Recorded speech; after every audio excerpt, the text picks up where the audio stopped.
Washington. Mr. President, I ask unanimous consent to speak as if in the morning business to offer unanimous consent. Without objection. Mr. President, it has now been 95 days since the Senate passed a budget, and I've come to the floor myself now 6 times to request a unanimous consent to move to conference. Now, my Democratic colleagues have requested unanimous consent to move to conference another 8 times, and after every request, a Senate Republican has stood up and said no to the opportunity to work on a bipartisan budget deal. Mr. President, I'd like to say to the Republicans who are blocking a bipartisan budget conference, enough is enough. We have heard so many excuses, refusing to allow a conference before we get to a so-called pre-conference framework, putting preconditions on what can be discussed in a bipartisan conference, claiming that moving to a budget conference, which leading Republicans did call for just a few months ago, was somehow not regular order, to most recently claiming that we need to look at a 30-year budget window before looking at the major problems we've got right now in front of us, which I'd add is just unacceptable because the American people rightly expect us to work on both at the same time. Mr. President, hearing these changing excuses week after week has been really, really frustrating, not just for Democrats, but for many of my Republican colleagues as well. A large group of us, Republicans and Democrats, think that although we do have major differences between the party's values and priorities, we should at least come to the table and try to work out a bipartisan deal. That's what American people do every day. And when there's a disagreement, they can't afford to just play a game of chicken and hope the other person gives in, because when that happens, important things cannot get done. The kids don't get picked up from school, bills don't get paid, small businesses miss a major opportunity for expansion. Every day, regular Americans avoid those kinds of situations, and we here in the Senate should at least try to do the same. Mr. President, there are extremely important things that are not getting done in the Senate right now because some Republicans want to embrace the harmful top-line spending level and sequestration, which have a major gap between the House and Senate appropriations levels for the next fiscal year. And we just don't have much time left to resolve that gap. After we come back from next week's state work period, we'll just have 1 month to try to come to an agreement, or else we're going to find ourselves in a very tough situation in September. We could, once again, be working against the clock to avoid a harmful crisis. Mr. President, the last thing the American people who come together and resolve differences every day want to see is another round of a manufactured crisis coming out of Washington, D.C., and they do not have to. We still have time. I know there are leaders on both sides of the aisle who would strongly prefer to solve problems rather than to get into yet another political fight that creates uncertainty for our families and our businesses and our country and our economy. I'm confident that if those of us who prefer common sense bipartisanship over artificial crises work together, we can reach a fair agreement and show the American people that our government does work. So I urge Senate Republican leaders to drop the Tea Party-backed strategy of delaying until the next crisis and allow the Senate to join the House in a formal bipartisan budget negotiation. And therefore, I ask unanimous consent that the Senate proceed to the consideration of calendar number 33, H-Con Res 25, that the amendment which is at the desk, the text of S-Con Res 8, the budget resolution passed by the Senate, be inserted in lieu thereof, that H-Con Res 25, as amended, be agreed to, the motion to reconsider be made and laid upon the table, that the Senate insist on its amendment, request a conference with the House on the disagreeing votes of the 2 houses, and the chair be authorized to appoint conferees on the part of the Senate. Following that authorization, 2 motions to instruct conferees will be in order from each side: a motion to instruct relative to the debt limit and a motion to instruct relative to taxes and revenue. There'll be 2 hours of debate equally divided between the 2 leaders or their designees prior to votes in relation to the motions, and that no amendments be in order to either of the motions prior to the votes, all of the above occurring with no intervening action or debate. Is there objection to the request? Mr. President, Senator from Texas. reserving the right to object The issue before this body is not complicated. There's a lot of procedural ambiguities that make it difficult to penetrate, and yet at its heart, it's one very simple issue. The issue before this body is whether the United States Senate can raise the debt limit of the United States with simply using a 50-vote threshold, or whether it should go through the regular order before raising any debt limit, subject to a 60-vote threshold. Now, what is the difference, Mr. President? The difference is simple. If the debt limit can be raised using 50 votes, then the majority party, the Democrats, do not need to speak to the Republicans, do not need to sit down at the table and work with the Republicans, do not need to listen to any opposing views, and indeed, the President of the United States has been very candid. He's been unequivocal. President Obama has said that he believes we should raise the debt limit with no preconditions, with no negotiations, with no changes whatsoever. Mr. President, if you think it's okay that in 4.5 years our nation's debt has gone from $10 trillion to nearly $17 trillion, if you think it's okay that our nation's debt is now larger than the size of the entire economy, if you think it's okay that our children and grandchildren are being bankrupted, in 4.5 years, the national debt has grown over 60%. And if you think it's okay that the Senate Democrats want to continue borrowing trillions more while doing nothing, not a zilch, to address the spending problems, to rein in out-of-control spending, then you should welcome this motion. Over and over again, the majority has asked to go to conference on the budget. Why? Because going to conference on the budget allows a procedural backdoor to enable them to raise the debt ceiling using only 50 votes. Now, how do we know that's what this is really about? Well, Mr. President, we know that's what this is really about because my friend, the senator from Washington, could go to conference on the budget right now. This instance, we could go to conference on the budget right now, except when I ask, as I'm going to in a moment, for unanimous consent not to use it as a procedural backdoor to raise the debt ceiling, my friend, the senator from Washington, is going to object.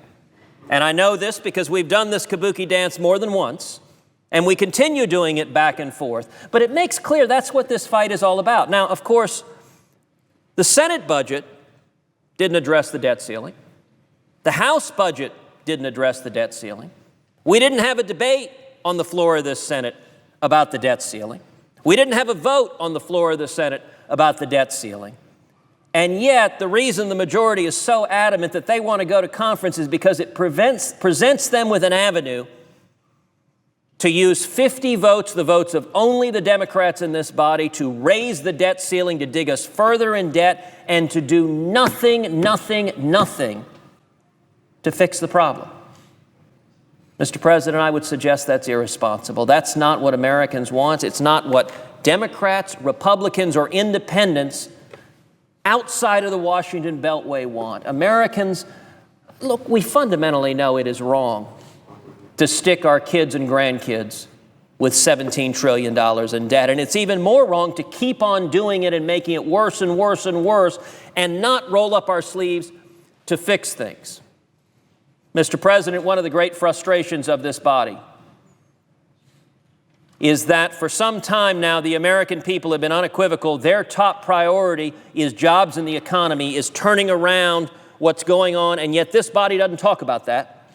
It doesn't talk about generating jobs, getting the economy growing, stopping our out-of-control debt. Instead, we debate every other priority under the sun, whether it is restricting Second Amendment right to keep and bear arms, or whether it is a national energy tax through the president's climate change proposal. I'm not sure whether there's been an objection or not. Reserving the right to object, I ask unanimous consent that the senator modify her request so that it not be in order for the Senate to consider a conference report that includes reconciliation instructions to raise the debt limit.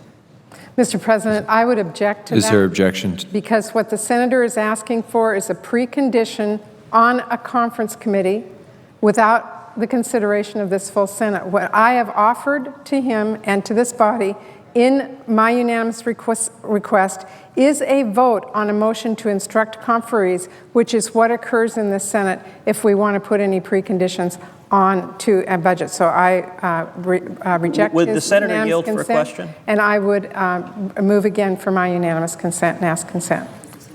Would the senator yield for a question? I've asked for Does unanimous consent. the senator from Washington object The senator from Washington to the objects. request is modified? The request is modified and re-ask for my original motion to instruct. Is there objection? Reserving the right to object, I would note that the comment from my friend from Washington suggesting a motion to instruct the conferees, what she of course knows is that's a typical Washington maneuver, because a motion to instruct is non-binding and it is subject to 50 votes. So if we had a motion to instruct the conferees not to raise the debt ceiling, every Democrat in this body would vote against it. It would be defeated. And even if it were passed, it would be non-binding on the conferees. No one should be confused.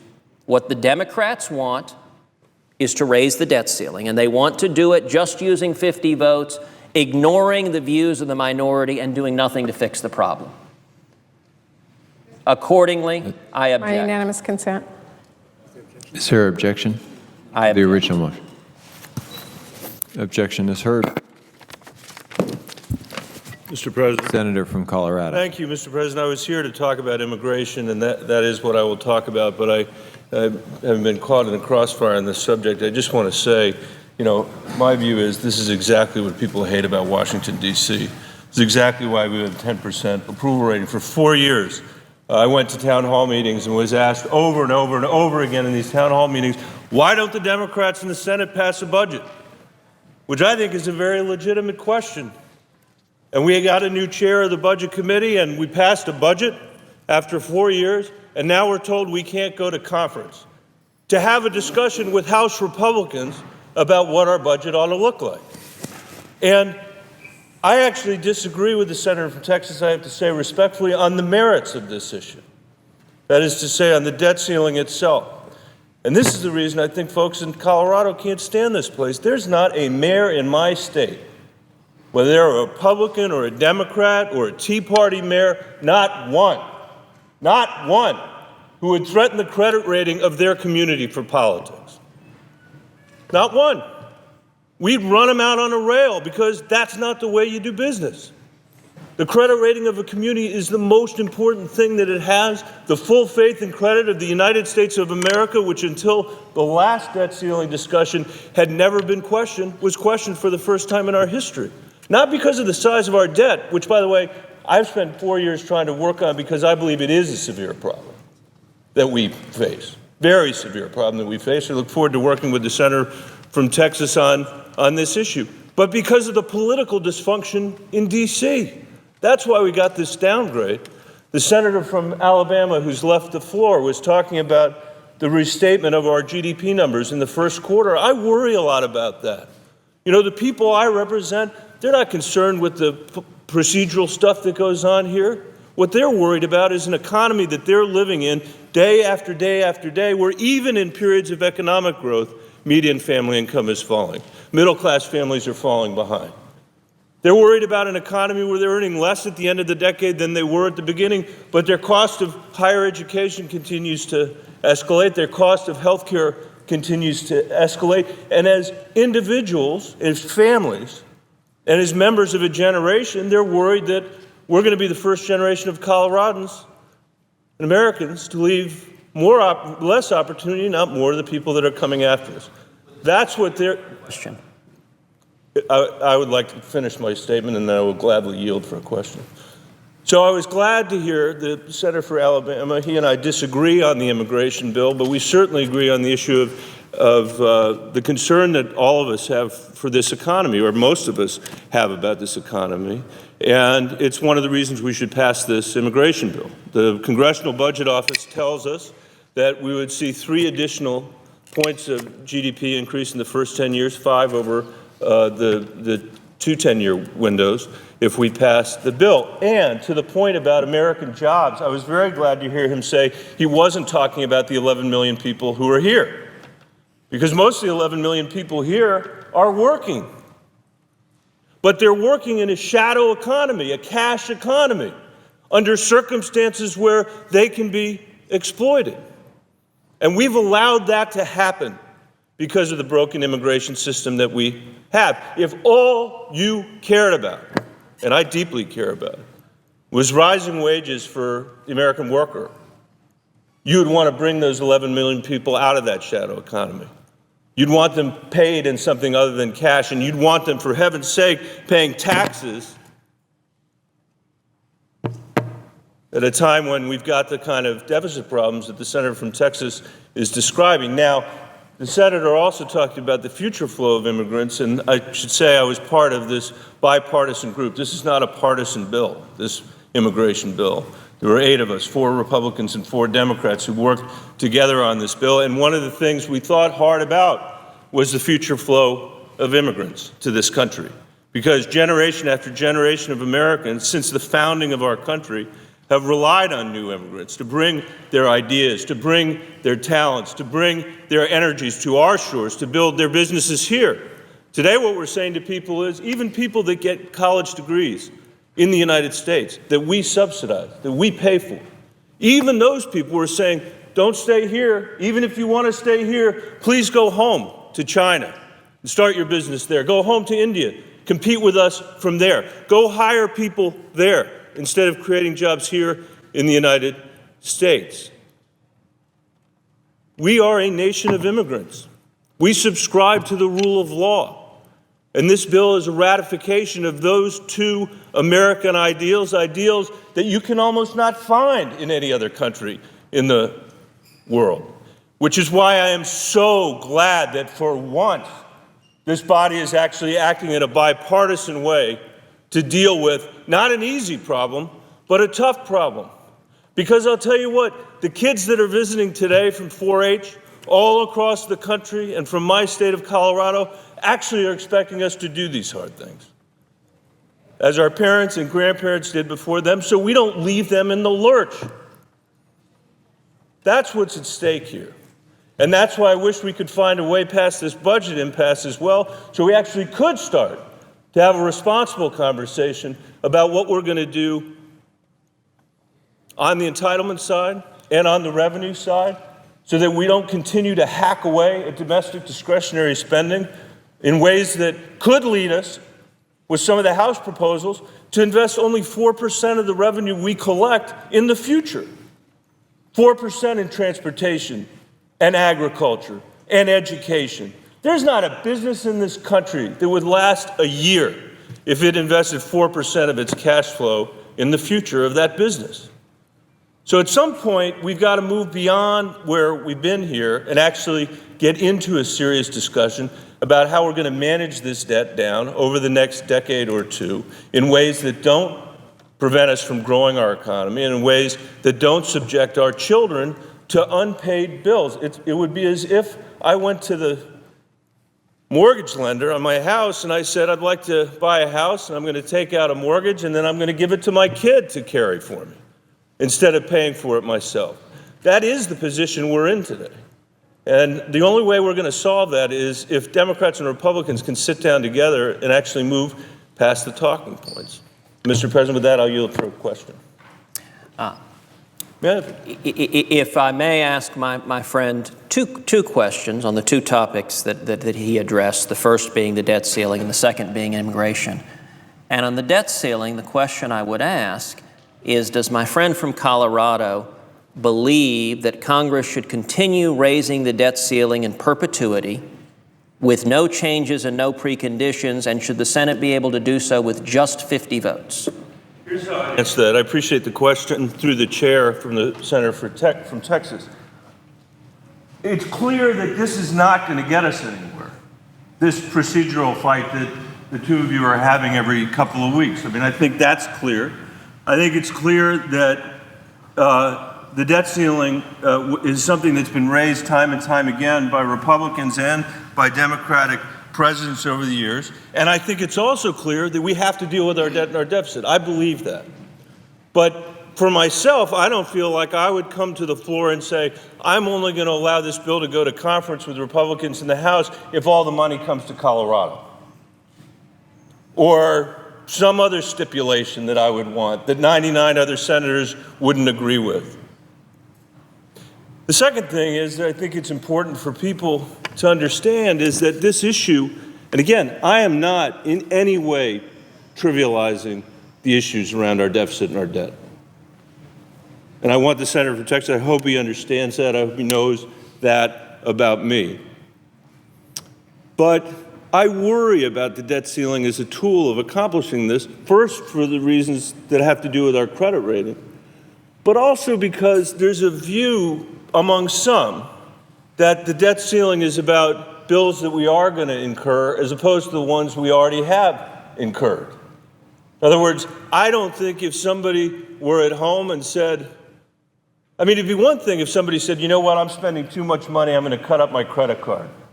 And that's what they would do. But that's not what the debt ceiling is about.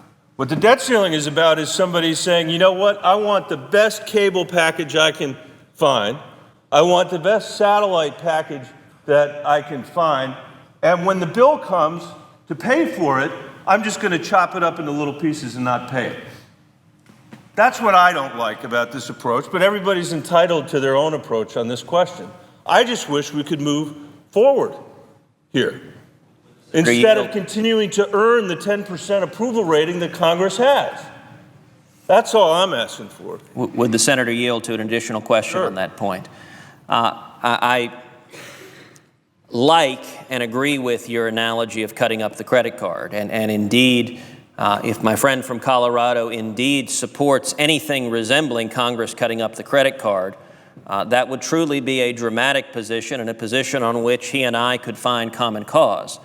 And so I would ask, if I could ask a question and then, I would ask the natural result of what my friend from Colorado just said is that I assume then that he would readily support Pat Toomey's Default Prevention Act. And what Pat Toomey's Default Prevention Act does is it ensures the scenario you said, money that we've borrowed, we will keep paying. Pat Toomey's Default Prevention Act says in the event that the credit limit is not raised, the United States will always, always, always pay its debt. We will never, ever, ever default on the debt, and we'll take that completely off the table.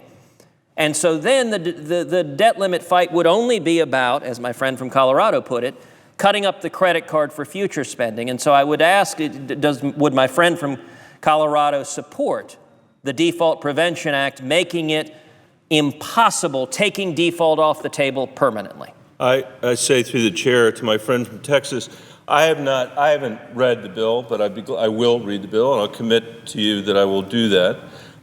It is, and I appreciate, I think, the implication of this, which is that you're not objecting to my metaphor about the cable bill being cut up, because I do think that is a real problem here. I mean, we're not saying to people, when we shouldn't be saying to people here, that we're going to behave in that irresponsible way. As somebody who used to spend his time restructuring companies that were really well run, really well operated, but had horrible balance sheets, I'd have to think hard about, the treatment that the creditors would provide to in this case, the United States government when I looked at that, and I will look at that. And I would say to the senator from Texas that there are other things that, we might even be able to agree on, too, around here. I mean, I, for a long time, have thought that it would be important for us to put health care on a budget in this country. We're not on a budget. And during the health care debate, I had an amendment, I think, called the Fail-Safe Amendment that would say to the American people and to the United States Congress, this is what we have to spend on health care, and that's all there is. There isn't any more. We have to manage toward that. And if we failed, if we tripped over it, then we'd have to actually make cuts, make changes to our system of health care. We spend twice as much as any other industrialized country in the world. And it's crowding out a lot of other things that the 4-H kids and others that I worry about care about. So I think there are plenty of things that we can work on, but I just don't think we're going to get to it through this kind of discussion. We might get through this kind of discussion. So, in any event, I will commit to the senator from Texas that I'm going to sit down and stop talking about what he said.